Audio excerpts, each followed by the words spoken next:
Hello दोस्तों, आप सभी का स्वागत है आपके अपने YouTube channel Jitendra MR study पर। दोस्तों, मैं हूं जितेंद्र एमआर यादव। आज हम लोग साझेदारी यानी पार्टनरशिप का पार्ट 6 देखेंगे। अगर आप पार्ट 5 तक नहीं देखे हैं तो डिस्क्रिप्शन में लिंक दिया गया है, वहां से आप जाकर देख सकते हैं। तो देखिए, तो ए, बी और सी क्रमशः 5,000, 10,000 और 15,000 रुपया की पूंजी लगाकर एक व्यापार आरंभ करते हैं। एक वर्ष के बाद बी व्यापार से बाहर हो जाता है। यदि 2 वर्ष के अंत में कुल लाभ 12,000 रुपया हो तो बी को कितना लाभ प्राप्त होगा। देखिए, तो 3 व्यक्ति मिलकर कोई व्यापार शुरू किया है। देखिए, तो यहाँ लिखते हैं ए, बी, सी। देखिए, तो ये ए व्यक्ति है, बी व्यक्ति है और सी व्यक्ति है, यानी तीनों मिलकर कोई व्यापार शुरू किया है। तो प्रश्न में कहा गया है कि ए, बी, सी क्रमशः 5, 10, 15,000 रुपया लगाता है। देखिए, तो ए का पूंजी जो है 5,000, बी का पूंजी जो है देखिए तो 10,000 और सी का पूंजी देखिए तो 15,000, यानी कि ए का पूंजी 5,000, बी का पूंजी 10,000 और सी का पूंजी 15,000। अब प्रश्न में कहता है कि एक वर्ष के बाद बी व्यापार से बाहर हो जाता है, यानी 1 वर्ष तक रहा है। देखिए, तो 1 वर्ष तक रहा है तो यानी 1 से गुना कर दिए। बी है, बी 1 वर्ष के बाद व्यापार से बाहर हो जाता है, यानी 1 वर्ष रहा है। यदि 2 वर्ष के अंत में कुल लाभ 12,000 रुपया हो, यानी व्यापार जो है 2 वर्ष चला है। देखिए, तो 2 वर्ष जिसमें 1 वर्ष के बाद व्यापार से बाहर हुआ, यानी 1 वर्ष रहा है। देखिए, तो ए कितना समय तक रहा है तो यानी 2 वर्ष रहा है। सी भी कितना समय तक रहा है तो 2 वर्ष तक रहा। देखिए, तो ए का पूंजी गुना ए का समय, बी का पूंजी गुना बी का समय, सी का पूंजी गुना सी का समय। अब आपको क्या करना है, जैसे देखिए 3 जीरो से 3 जीरो कट गया। देखिए, तो 5 एकम 5, 5 दूनी 10 और 5 तिया 15। अब देखिए, तो 1 गुना 2 तो 2 हो जाएगा अनुपात में। यहाँ देखिए, तो 1 गुना 2 तो यहाँ 2 हो जाएगा और यहाँ 2 है, यहाँ 1 है तो 2 गुना 1 तो यहाँ 2 हो जाएगा। फिर अनुपात यहाँ देखिए, तो 3 गुना 2 तो यहाँ 6 हो जाएगा। अब आपको क्या करना है, जैसे ए का अनुपात 2, बी का अनुपात 2, सी का अनुपात 6। यहाँ देखिए, तो काट कर छोटा करते हैं, यानी 2 से सब में भाग देते हैं तो यहाँ 1 हो जाएगा, यहाँ भी 1 हो जाएगा, यहाँ 2 तिया 6, यानी 2 से 6 में भाग देंगे तो यहाँ 3 आ जाएगा। देखिए, तो 1, 1, 3। अब सबका क्या करते हैं, देखिए, तो अनुपात में अगर योग करते हैं तो कितना हो जाता है, 3, 1, 4, 4, 1, 5, यानी कि अनुपात में 5 हुआ, अनुपात में 5। लेकिन प्रश्न में कहा गया है यदि 2 वर्ष के अंत में कुल लाभ 12,000 रुपया हो। देखिए, तो कुल लाभ जो है 12,000 रुपया है, अनुपात में 5, लेकिन कुल लाभ कितना है 12,000। अगर एक अनुपात का मान निकालते हैं तो देखिए, तो 12,000 अब बटा में 5। अगर एक अनुपात का मान निकालते हैं तो देखिए, तो 5 दूनी 10, 5 दूनी 10, यहाँ 12 है तो 2 बच गया। और देखिए, तो 2 पर 0 20, 5 चौक 20, यहाँ 2 जीरो बच गया है तो 2 जीरो लिख दिए। एक अनुपात का मान 2400। तो प्रश्न में कहा गया है बी को कितना लाभ प्राप्त होगा, बी को। तो देखिए, तो बी का मान अनुपात में 1 है और यहाँ एक अनुपात का मान 2400, तो यहाँ भी एक अनुपात का मान 2400 हो जाएगा, यानी 2400 को 1 से गुना करेंगे तो 2400, यानी बी को लाभ कितना हुआ तो 2400 रुपया, जो कि ऑप्शन नंबर 3 में दिया हुआ है। कृष्ण की पूंजी नंदन की पूंजी से दुगुनी है तथा अवधि भी दुगुनी है। अगर नंदन को उसके निवेशित पूंजी के आधार पर 400 रुपया का लाभ प्राप्त होता है तो कुल लाभांश ज्ञात करें। जैसे कृष्ण और नंदन नाम का 2 व्यक्ति एक फार्म शुरू करते हैं। देखिए, तो फार्म कोई चीज़ का फार्म हो सकता है, शुरू करते हैं। तो देखिए, तो कृष्ण और नंदन है तो यहाँ लिखते हैं कृष्ण अनुपात नंदन, कृष्ण अनुपात नंदन, यानी कृष्ण और नंदन। देखिए, तो प्रश्न में कहा गया कृष्ण की पूंजी नंदन की पूंजी से दुगनी है। नंदन की पूंजी देखिए तो नंदन का पूंजी अगर अनुपात में 1 मानते हैं तो यहाँ कृष्ण का पूंजी जो है अनुपात में 2 हो जाएगा। क्यों हुआ 2? तो इसका दुगुना है, यानी यहाँ 1 है, 1 का दुगुना करेंगे तो यहाँ 2 हो जाएगा।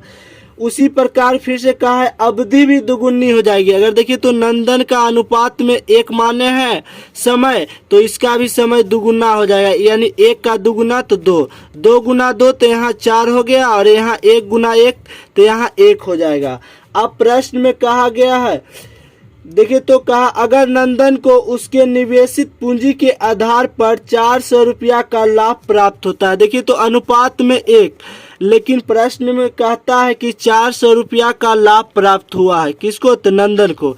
यहाँ देखिए तो अनुपात में 1, लेकिन रियल में इसको 400 रुपया प्राप्त हुआ है लाभ।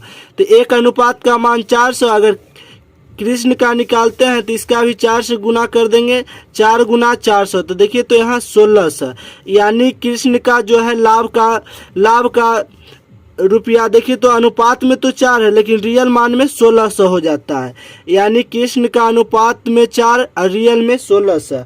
तो प्रश्न में कहता है कि कुल लाभांश ज्ञात कीजिए। कुल यानी जोड़ देना है, 1600 और 400 को जोड़ेंगे तो देखिए तो कितना हो जाता है, यहाँ 2000 हो जाएगा, यानी कि 2000 रुपया लाभ प्राप्त हुआ है, जो कि ऑप्शन नंबर 4 में दिया हुआ है। नेक्स्ट क्वेश्चन देखिए तो ए और बी एक साथ मिलकर 300 रुपया की पूंजी निवेश करके एक व्यापार आरंभ करते हैं। 4 महीने बाद इसी व्यापार में सी भी शामिल हो जाता है। यदि वर्ष के अंत में प्रत्येक को 1/3 भाग लाभांश प्राप्त हो तो सी कितनी पूंजी इस व्यापार में निवेश करेगी। देखिए तो आपको कितनी निवेश करनी होगी। देखिए तो आपको क्या करना है, जैसे 3 व्यक्ति मिलकर कोई व्यापार शुरू किया है, जिसमें से यहाँ देखिए तो प्रश्न में कहा गया है A+B। देखिए तो यहाँ A+B यानी A और B जो है दोनों मिलकर व्यापार में शामिल हो गया है, और देखिए तो यहाँ 300 रुपया जो है निवेशित भी कर दिया है, व्यापार में निवेश कर दिया है। और देखिए तो नीचे सी को लिखते हैं, ए और बी मिलकर पैसा दिया है 300 रुपया। सी कितना देता है पता नहीं, तो एक्स मान लेंगे। देखिए तो सी का पूंजी एक्स है, और A+B यानी ए और बी मिलकर 300 रुपया दिया है। उसके बाद प्रश्न में कहता है आरंभ होने के 4 महीने बाद इसी व्यापार में सी भी शामिल हो जाता है। यदि वर्ष के अंत में, यानी 1 वर्ष का व्यापार चला है, 1 वर्ष में देखिए तो 12 माह, जिसमें से 4 माह बाद शामिल हुआ है कौन? सी। तो 4 माह बाद शामिल हुआ है, कुल 12 माह चला, 4 माह बाद शामिल हुआ, तो 12 में से 4 घटाएंगे तो 8, यानी कि सी का पूंजी x है और सी का समय 8 माह। अब देखिए तो प्रश्न में कहता है यदि प्रत्येक को 1/3 भाग लाभांश प्राप्त होता है। लाभ का देखिए तो 1/3, अगर यहाँ लिखते हैं देखिए तो 1/3, इसका मतलब हुआ कि 3 में जो है ना 1 ए का हो जाएगा। देखिए तो ए का, यानी 1 किसका हो गया? ए का। तो देखिए तो बचा कितना, 3 में से 1 कट गया तो यानी 2। अब देखिए तो यहाँ देखिए 3, उसके बाद आपको क्या करना है, देखिए तो यहाँ 2 बचा है, तो आपको क्या करना है, जैसे 3 में से 1 हो गया तो यहाँ ए का हो गया, 2 बचा, तो देखिए तो 2 में भी 1 जो हो जाएगा वो बी का हो जाएगा, और 1 जो है सी का हो जाएगा, यानी सबको आपस में बराबर लाभांश प्राप्त हुआ है। ए का 1, बी का 1 और सी का 1, यानी देखिए तो बी और सी का यहाँ 2 था, एक जो है ए का पहले हो गया तो 2 बचा, दोनों को एक कर दिए, यानी कि बी और सी हो गया। देखिए तो लेकिन ए और बी जो है मिलकर यहाँ पूंजी निवेश किया है, तो लाभ भी दोनों मिलाकर लिखेंगे, तो देखिए तो 1 और 1 तो यहाँ 2 लिख देते हैं, और सी का कितना है 1, यानी बी का पूंजी गुना बी का समय बराबर बी का लाभ, और सी का पूंजी गुना सी का समय बराबर सी का लाभ। देखिए तो अब आपको क्या करना है, जैसे अगर यहाँ काटते हैं तो देखिए 2 से इसको अगर काटते हैं तो ये 6 बार में कट जाता है। अब देखिए तो यहाँ देखिए तो x गुना 8, तो यहाँ देखिए तो 8x हो जाएगा, और यहाँ 300 गुना 6 तो यहाँ 1800 हो जाएगा। उसके बाद आपको क्या करना है, x इधर 8 गुना में तो बराबर के उस साइड जाएगा तो यहाँ भाग में हो जाएगा। तो 8 से अगर 1800 में भाग देते हैं तो 225 प्राप्त हो जाएगा। देखिए तो 225 यानी x का मान जो है 225 यानी c का पूंजी जो है 225 हो जाएगा, जो कि ऑप्शन नंबर 2 में दिया हुआ है। नेक्स्ट क्वेश्चन देखिए तो ए ने 35,000 रुपया की पूंजी लगाकर एक व्यापार आरंभ किया। 6 माह बाद इसी व्यापार में 60,000 रुपया की पूंजी के साथ बी शामिल हो जाता है। एक वर्ष के अंत में व्यापार में कुल 26,000 रुपया लाभ होते हैं, तो ए और बी के बीच लाभांश का अंतर कितना होगा। देखिए तो दो व्यक्ति मिलकर व्यापार शुरू किया है, तो जैसे लिखते हैं यहाँ ए अनुपात बी।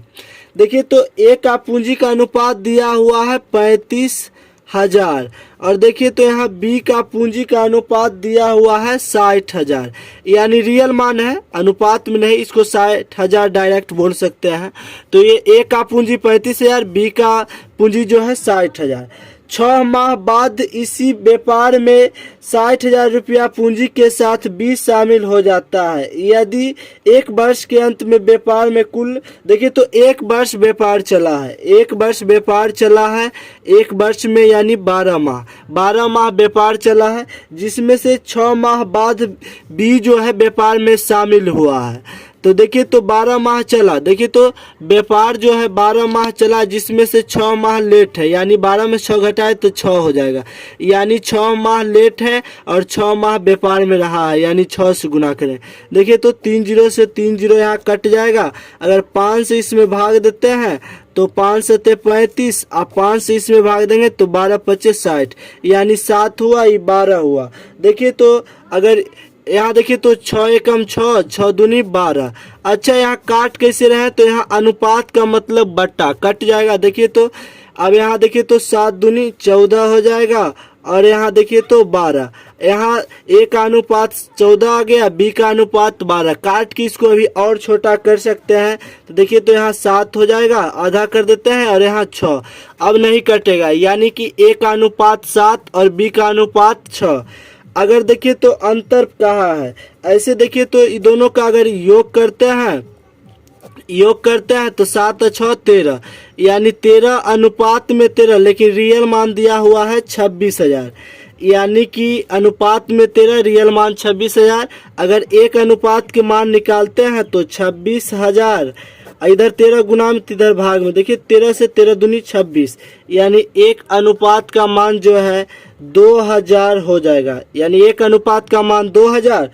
तो प्रश्न में कहा गया है ए और बी के लाभांश का अंतर, योग नहीं, योग मीन्स जोड़ना और अंतर मीन्स घटाना। तो देखिए तो यहाँ कहता है अंतर ए और बी, तो ए का अनुपात 7 और बी का अनुपात 6, ये दोनों का अंतर 7 में 6 घटाएंगे, अंतर मीन्स घटाना है, 7 में 6 घटाएंगे तो यानी अनुपात में 1।